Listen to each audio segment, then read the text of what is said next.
ශිට්සු කියලා කියන්නේ අපි කවුරුත් ආදරය කරන අහිංසක වගේම ගොඩක් හුරතල් බෝනික්කො වගේ ජාතියක්.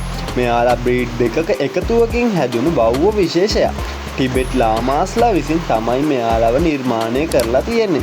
ටිබෙට් ලාමාස්ලා තෑග්ගක් විදිහට චීන අධිරාජ්‍යයට දුන්නට පස්සේ තමයි මෙයාලා ලෝකෙ පුරා පැතිරලා තියෙන්නේ. පොඩි සිංහ පැටියෙක්ගේ මූණක් තියෙන නිසා චීන අය මෙයාලට ශිට්සු කියලා නම දාලා තියෙනවා. මෙයාලා ඉස්සර යොදාගෙන තියෙන්නේ භික්ෂූන් වහන්සේලාගේ ආරක්ෂාවට කියලා තමයි සඳහන් වෙන්නේ. මෙයාලා චීනය ඇති කරන්න තවත් හේතුවක් තමයි දරුවන් නැති අයට මේ බව්ව විශේෂය හොඳ ඖෂධයක් විදිහට තමයි සලකන්නේ. මෙයාලගේ හුවතල් පෙනුම වගේම මෙයාලා හදලා ළඟින් ඇසුරු කරනකොට බබාලා නැති අම්මලා සංවේදී වීම නිසා ප්‍රෙග්නන්ට් වෙනවා කියලා තමයි ඒ අය අත විශ්වාසයක් තිබිලා තියෙන්නේ. දන්නවද? මෙයාලා හොරතල් වුණාට එයාලා හරිම ආඩම්බරකාරයෝ. සමහර විට එයාලගේ ලස්සන නිසාම වෙන්න ඇති ආඩම්බර වුණේ. හැබැයි මෙයාලව හදාගන්න බලාගන්න එක්කනම් එයාලා ගොඩාක් මිත්‍රශීලී. මෙයාලට පුංචි ඉඩක් හොඳටම ඇති එයාලගේ ශරීර ප්‍රමාණය ඉතාමත් පුංචි නිසා. මෙයාලගේ උස සාමාන්‍ය අඟල් 8ත් 11ත් අතර තමයි වෙන්නේ. හොඳින් වැඩුණු සුනකයෙක්ගේ බර සාමාන්‍යයෙන් කිලෝ 4.300ක් කිලෝ 8ක් අතර වෙනවා. මෙයාලා ටිකක් ගණන් වැඩි ඩොග් බ්‍රීඩ් එකක් වාසියකට තියෙන්නේ. මෙයාලගෙන් අපිට ඇතිවීමට තියෙන ආසාදන තත්ත්ව ඉතාමත් අඩුයි. කෙල්ලොන්ට නම් ගැලපෙනම ඩොග් බ්‍රීඩ් එකක් තමයි මෙයාලා. ඔයාට ඕන විදිහට මෙයාගේ කෝට් එක කපලා ලස්සනට තියාගන්න පුළුවන්. මෙයාලගේ පෙනුම ඒ වගේ දේවල් වලින් තව තවත් ලස්සන කරගන්න පුළුවන්.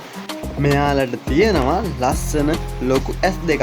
කාට වුණත් ඒ ඇස් දැක්කම ඒ ඇස් වලින් ගැලවිල්ලක් නම් නැති වෙයි.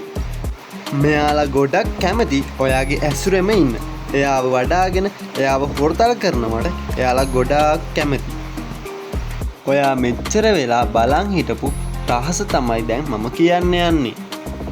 බව්වන්ගේ කෝට් එක ලස්සනට තියාගන්න පුළුවන් රහසක් තමයි මාස් එකට දෙපාරක් මීකිරි එක්ක ඔලිව් ඔයිල් හරි ආමන්ඩ් ඔයිල් හරි මික්ස් කරලා කෝට් එකට ගාලා විනාඩි 40ක් විතර තියලා සෝදන්න පුළුවන් නම් කෝට් එකට ගොඩාක් හොඳයි. මේක ඕනම ලෝන් කෝට් එකක් තියෙන බව්වෙකුට හොඳ සත්කාරයක්.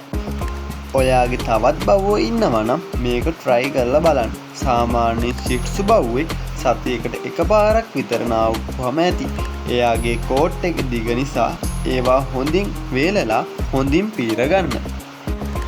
මෙයාලගේ සම වේලෙන්න ගත්තාම තමයි එයාලගේ කෝට් එක යන්න ගන්න. ඉතින් ඒකට හොඳ විසඳුමක් තමයි මම අර කිව්වේ. සත්කාරයේ මේ බව්ව විශේෂය ගොඩක් මිල අධිකයි.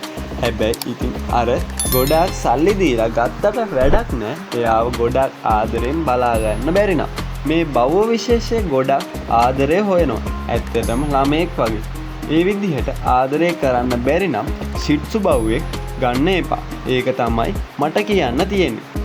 ඉතින් ශිට්සු බව්වෝ සුරතලට ආදරය කරන ඔයාටමයි මේ වීඩියෝ එක.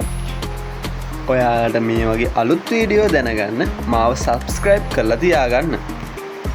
ඒ වගේම බෙල් අයිකන් එකත් ඕල් දාලා තියාගන්න. අපේ වීඩියෝ එකක් දාපු ගම ඔයාගේ ෆෝන් එකට නොටිෆිකේෂන් එකක් එන්න. එහෙනම් අපි අද මෙතනින් නවතිනවා. අලුත් වීඩියෝ එකකින් හම්බෙමු. සුකුරුත්තන් මොත්තේ නතින් පිස්සු පිරිසුදු. අද සෙට් වෙන අපේ සෙට් එකේ බොක්ක පිරිසුදු. එල්ල කොරෆන් මරිසි ඩයල් කට්